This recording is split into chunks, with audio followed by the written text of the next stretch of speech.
Hello all, welcome to session 86. In this session, I am going to practically demonstrate on how to use return statements inside Python functions. So let's get started. In Python, if a function has to return some value, then we have to write the return statements inside the function. Okay, using the return statements inside the functions, a function can return the value. Now, let me practically demonstrate this for you. For that, I'll open this PyCharm ID. Inside this Python file, I'll create a function.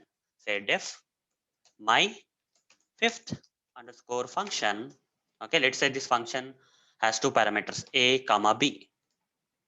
And in the function body, I'll calculate the sum of this a and b. Okay, I'll create another variable say sum is equal to a plus b like this. Okay, now this function need to return a value, let's say. Okay, let's say this particular function need to return something. So we have to use a return statement. Return the sum of a and b.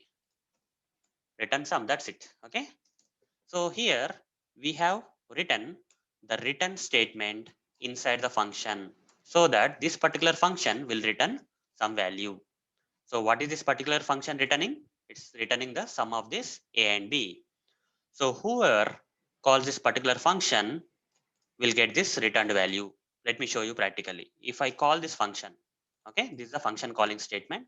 I'll have to pass these two values for these two parameters. Say I'm passing 3 comma 6. What will happen when you call this function with 3 and 6 arguments? 3 will go to a and 6 will go to b. Now a plus b, that is 3 plus 6, that is 9. 9 will be assigned to sum, and this function is returning that value 9 which is stored in this sum. Okay, so how to capture this returned value from this function calling statement? Okay, when you call this particular function, this function calling statement will get this returned value, that is sum will be coming here. So I'll say s is equal to like this. Okay, so when you call this function, 3 will go to a, 6 will go to b, 3 plus 6, 9 will be assigned to sum, returning sum, that is 9 will be returned to the function calling statement. That 9 will be stored into this variable s now. Okay, now let's print this s. I'll simply print s, guys. Okay, what we'll get in the output, you'll get the sum of these two values. Okay, that is 3 plus 6, 9 will be printed now. Right click, run. You see 9 got printed when I printed this s.